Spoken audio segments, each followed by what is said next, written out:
Hi everyone, I'm Sion. Hi Honorable Mayor Petty, Senator Kennedy, esteemed guests, parents, and children. Thank you for your presence here. It means a lot to our program. So let me start with the question, why robotics? What is the need to teach robotics from such a young age? So robotics has a unique power to turn abstract STEM concepts into exciting, hands-on experiences that truly engage and inspire young minds. Through designing, building, and programming their own creations, children gain valuable life skills like critical thinking, creative problem solving, and teamwork, all within a dynamic and interactive setting. This early exposure not only boosts their confidence, but also prepares them for the technical literacy and innovative mindset essential for thriving in our fast-paced, technology-driven world. I'm just going to list out some key benefits of robotics for kids. First of all, they develop a lot of STEM skills. They integrate science, technology, engineering, math, and science concepts into robotics, making it fun, easy to learn, and easy to demonstrate. They also enhance problem solving and critical thinking. Kids learn to troubleshoot their own code, analyze challenges, make decisions, and achieve a goal. And they also boost creativity, innovation, and they transfer imagination to creations, like encouraging innovative solutions and design thinking. For example, when we were building a robot, we had to figure out how are we going to win this game. First of all, we kind of hit a roadblock, figuring out everything, and then we had an idea. Why don't we just do the robot instructions that they gave us and just modify it to make it our own? So that's what we did, and we have a semi-functional robot. We can keep it as semi. That also fosters teamwork and communication.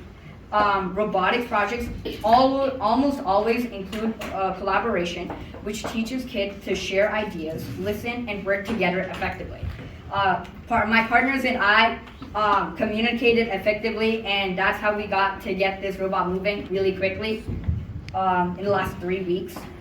And bringing that together, it also prepares for future careers, because communication and collaboration is a big skill needed for high position jobs. And it gives a direct pathway to high demand fields like AI, engineering, and setting them up for the 21st century jobs.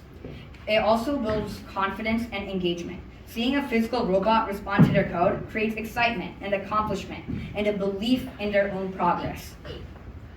And this basically connects to the real world. When you think about it, all these kids in front of me have been born into the tech-driven world. They're not like you old guys who came from books and libraries and now have to adapt to this new world. So we have to teach them how to make the technology less invisible. And that's what it's doing. It's showing that a physical and digital world can come together and create a robot. So creating this really big and learning environment, I would like to take this opportunity to acknowledge the people behind this program. I would start off by mentioning Katie McGrain. She's the Director of Innovation in the Learning Center, and she partners with MIT and NASA and spearheads the Zero Robotics program. She's helping us with finding enough funds to run this program. I should say, she's a very determined lady who makes sure this program is running no matter what happens. Not the weather, if it's snowing, she's always here.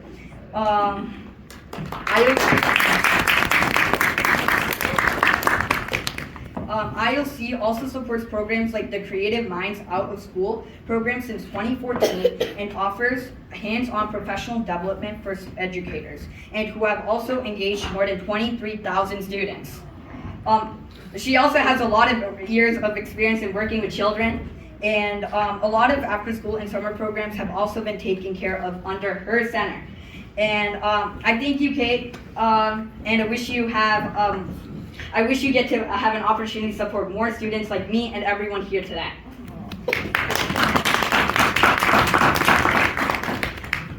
The next person I would like to acknowledge is Uncle Casca, or Casca Yao, which is the co-founder and director of the African Community of Education, or ACE. I don't think he's here right now, but still, he's a really nice guy, and he's the main reason why we are having our robotics thing at Clark right now. Um, oh. So yeah, he has been instrumental in bridging ACE and Clark University, Lux Lab. This space was provided to us last summer, and we also had an open house last summer. And for that, I thank John McGee, which is the provost and vice president for academic affairs here at Clark.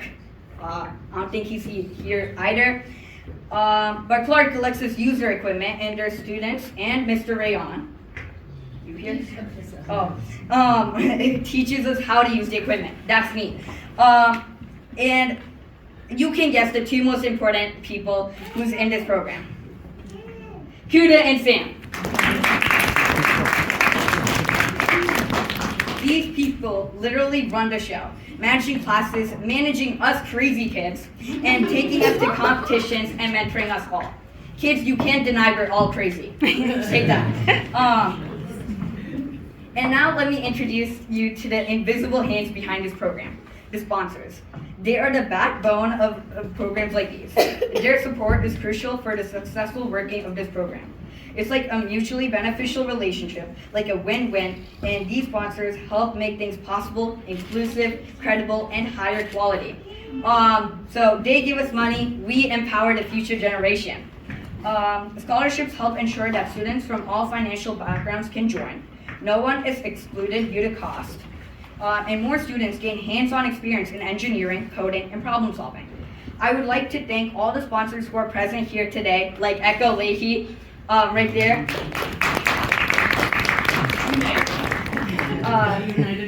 From United Way, Central Massachusetts.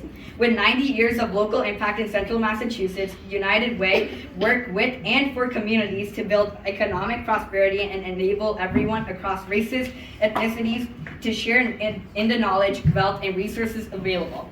I've seen her multiple times in multiple different programs, quite a lot, and she in United Way makes sure that all small educational nonprofits have the ability to grow and help more students. It's like the proverb, give a man a fish and you'll feed him for a day. And teach a man to fish and you'll feed him for a lifetime. Basically, the sponsors are what's giving us the funding to teach the man to fish. Yeah.